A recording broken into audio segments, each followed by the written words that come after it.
នៅចាំទេមនុស្សម្នាក់នេះ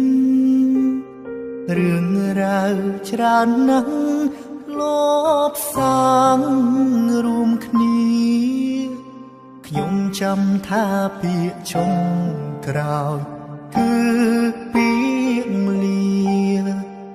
ហើយយើងក៏បែកគ្នាត្រឹមនោះ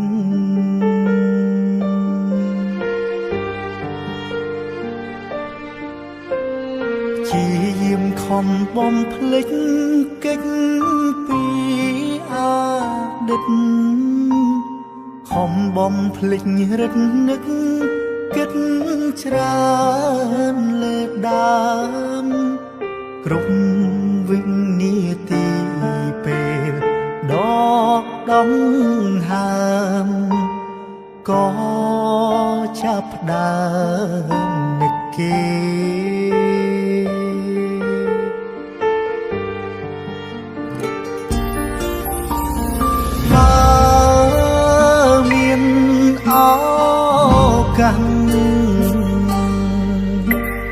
ចង់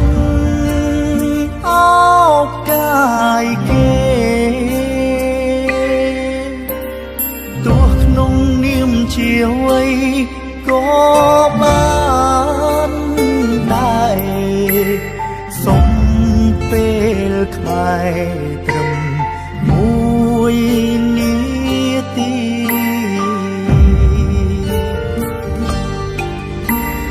នឹកអូនខ្លាំងណាស់ដឹងតែពំនេះ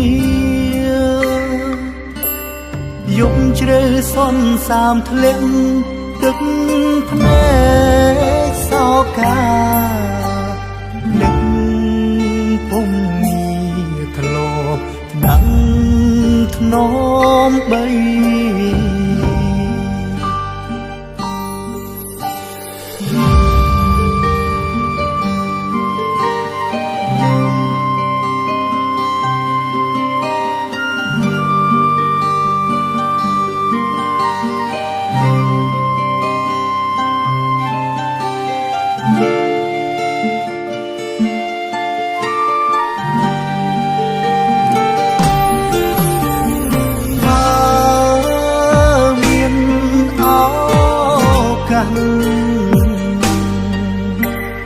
ចង់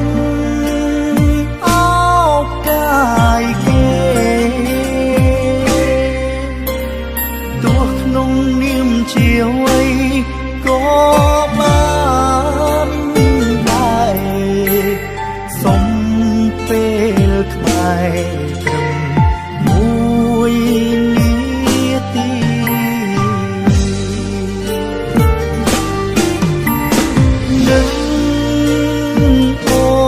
ខ្លាំងណាស់ដឹងតែ